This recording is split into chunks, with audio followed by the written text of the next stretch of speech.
All right, let's dive into a story of flawed gods and the monsters they create. Today, we're comparing two absolutely monumental figures. From the classic Gothic world, we have Frankenstein's creature, and from a more modern mythology, the sorcerer-philosopher known as Dervilla.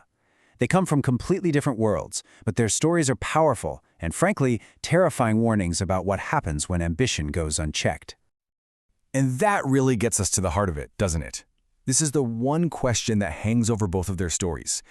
What really happens when you have the power to create life or to become a new kind of life, but you have absolutely none of the wisdom or responsibility to handle it? So let's properly introduce our two case studies. On one side, you have Frankenstein's creature. You can think of him as the monster born of abandonment. His tragedy is an external one. It's forced on him by his creator. On the other side, we have Derwillet, the god born of fracture. His tragedy is the polar opposite. It's internal, a fundamental break deep within his own consciousness. Okay, so here's how we're going to break this down.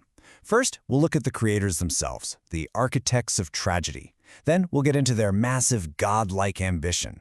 After that, we'll dissect the flawed creation process, see the consequences for the fractured and forsaken beings they made, and finally, we'll pull it all together with two mirrors of ruin. First up, architects of tragedy. This is really where the whole mess begins, with the creators themselves, whose own ambitions set the stage for their inevitable ruin. And here is the core idea for our entire comparison. We are looking at two very different paths that lead to the exact same kind of disaster. One is a failure of care, an external moral collapse that happens after the creation is done.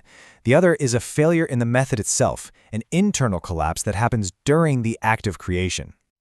Okay, let's move on to see how this all gets started. Godlike ambition. You have to ask, what could possibly drive someone like Victor Frankenstein or Baron von Nitsch to try and shatter the very limits of what it means to be human? And it's fascinating because their goals were actually pretty different. Victor was all about the physical, right? He wanted to achieve biological godhood, to literally cheat death. But the Baron, his aim was way more philosophical. He was trying to become a living concept, pure, untethered will that could literally bend reality to its whims. Now, to really get what they were aiming for, we have to touch on this key idea from the philosopher Friedrich Nietzsche, the Übermensch, or the Overman. And let's be clear, this isn't a superhero. It's a being who can overcome all human weakness, throw out the old rulebook on morality, and actually forge new, life-affirming values. See, for Nietzsche, humanity as we know it isn't the final destination. It's more like a chaotic, messy, and kind of dangerous bridge that you have to cross to get to something greater. And the Übermensch? That's the person who actually has the courage to make that journey. But here's the absolute kicker. Both of our creators, for all their power and all their ambition, are perfect examples of a failed Übermensch. They reached for the power, sure, but they completely missed the most important part, the responsibility to create new positive values. In the end, they're nothing more than cautionary tales.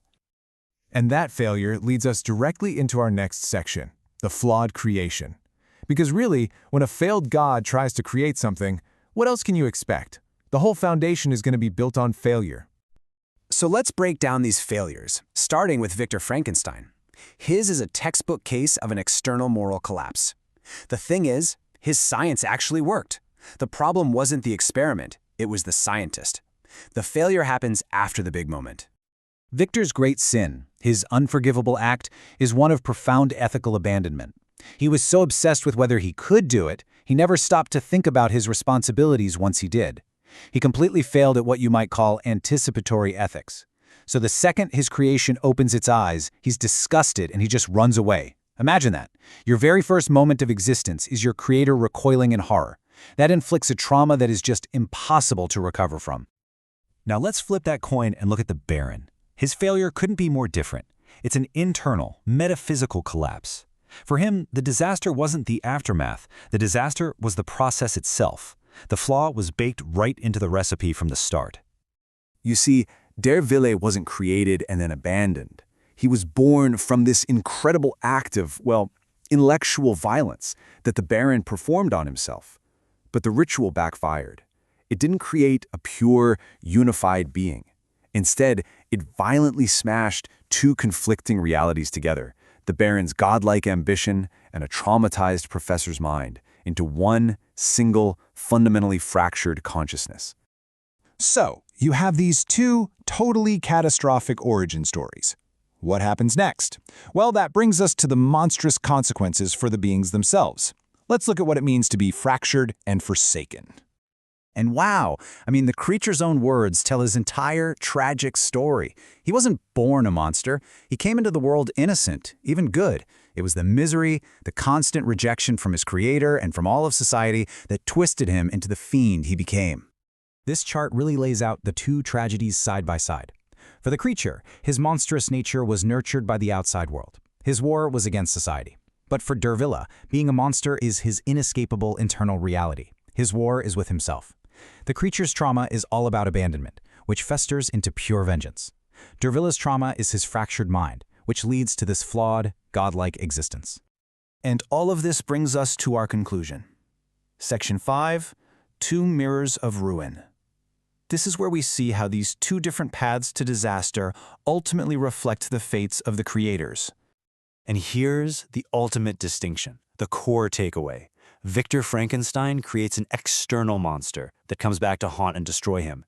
His tragedy is being pursued by his sin. But Baron von Nix, he becomes his own monster. There's nowhere to run. The haunting is permanent because it's coming from inside his own mind. So that leaves us with one final, lingering question to think about. Both of these paths lead to absolute ruin, but which one is the greater tragedy? To spend your life being hunted by the monster that you created, or to wake up every single day having become that monster yourself? It's something to chew on.